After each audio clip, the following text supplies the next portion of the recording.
Web is an activity for coaches working with players in the first 3 stages of development, children approximately 3 to 11 years old.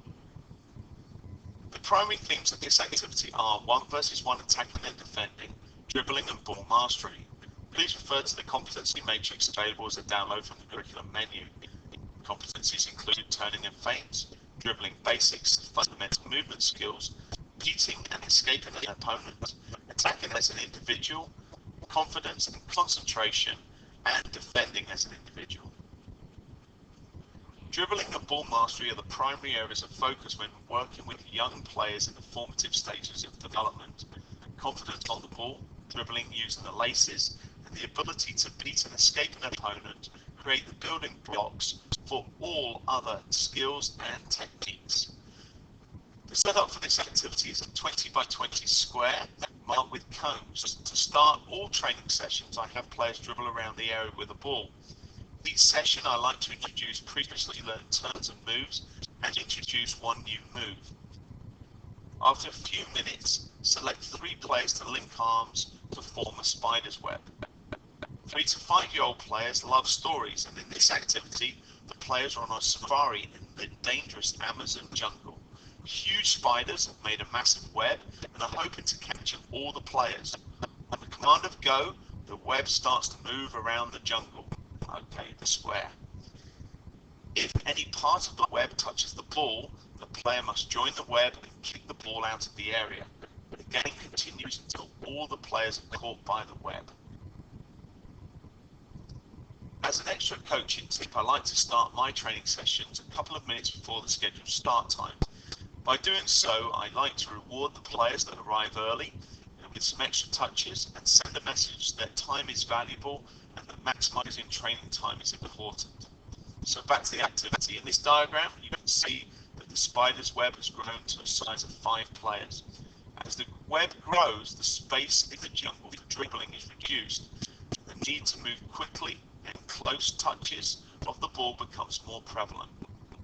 My primary tip associated with this activity applies to all sessions with players in the first 3 stages of development, or players 3 to 11 years of age. We must maximize the number of touches on the ball. For 3 to 5-year-old players, I train for 30 minutes, and my goal is for every player to touch the ball at least 10 times per minute, or 300 touches in 30 minutes. In this final diagram, I've added an end zone on 2 sides of the square. The objective now is for the players on the safari to travel across the area, gaining a point for every time they reach the end zone without being caught by the spider's web. The addition of an end zone makes this activity directional and more like the conditions the players will experience in a game. The end zones make dribbling more predictable for the defenders, otherwise known as the spider's web, and as a result, it becomes more challenging for the attackers. Right from the start, we're teaching the players the principles of play. From an attacking perspective, we're teaching penetration on the dribble and improvisation as they attempt to elude the web. Defensively, we're teaching compactness, or making the attacking space smaller. Now we'll see the activity come alive with superb animation courtesy of our partner Tactex. In this first example, you'll see the players will be dribbling around the area with the spider's web on the side, ready to go. Emphasize here dribbling with the laces, firm touches of the ball into space. As we progress, the spider's web enter the area and chase around with their arms linked to try and capture the players. Now, as you can see here, one of the players is over eager and kicks the ball out, but we don't need to kick the ball out, we just need to touch the ball in order to transfer that player to become part of the spider's web. And in this third example, now we've gone more directional, so we've added the end zones, and now the players, the attackers, are now dribbling from one end to the other to gain points. And this acts to add an additional dimension to the activity that makes it more difficult for the attackers. As we come to the end of the presentation, I'd like to re-emphasize one example of coaching methodology that will hopefully improve your coaching performance and also lead to better learning benefits for your players. I recommend you have 1 ball per player at practice, it's critical that those players receive lots of touches.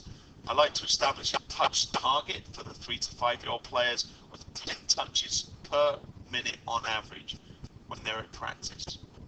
I train for 30 to 45 minutes with the 3 to 5 year old players, so that equates to 300 to 450 touches. To make this activity more challenging, I would make the area bigger to make the activity easier for the dribbling players.